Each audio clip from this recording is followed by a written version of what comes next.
एक भिखारी घर से निकला तो अपनी झोली में गेहूं एक मुट्ठी डाल लिया।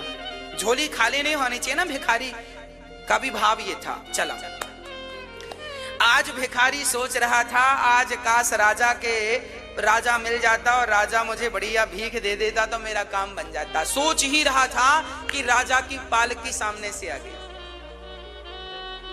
राजा की पालकी सामने से आ गई। आज राजा पालकी से उतरा, भिखारी ने देखा राजा आ रहा है, शायद मुझे भीख देगा। भिखारी प्रसन्न हुआ, तभी राजा पालकी से उतरा और भिखारी के सामने आकर खड़ा हो गया। भिखारी दंग रह गया, जब सोच रहा था वही हुआ, लगता है राजा देगा, पर उल्टा हुआ। राजा ने अपनी झोली फैलाई भिखारी के सामने, भैया आज हम आपसे कुछ मांग रहे हैं। आज राजा ने भिखारी से कुछ मांगा तो भिखारी दंग रह गया, राजा मांग रहे हैं। तो भिखारी ने अपनी झोली में हाथ डाला तो मुट्ठी भर गेहूं आ गया। तभी भिखारी को लगा हे भगवान, मुट्ठी भर आया तो पूरा है, जितना था पूरा आ गया।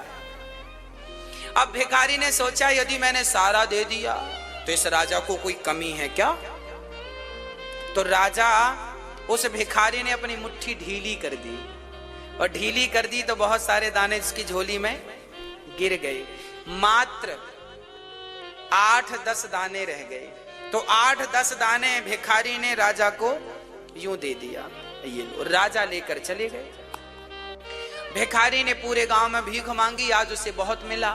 जब घर लेकर आया, उसने सारा अनाज रखा तो उसने देखा कि उसके अनाजों में कुछ चमक रहा है। ध्यान से देखा तो उतने ही दाने सोने के हो गए थे जितने दाने उन्होंने राजा को दान में दिए थे।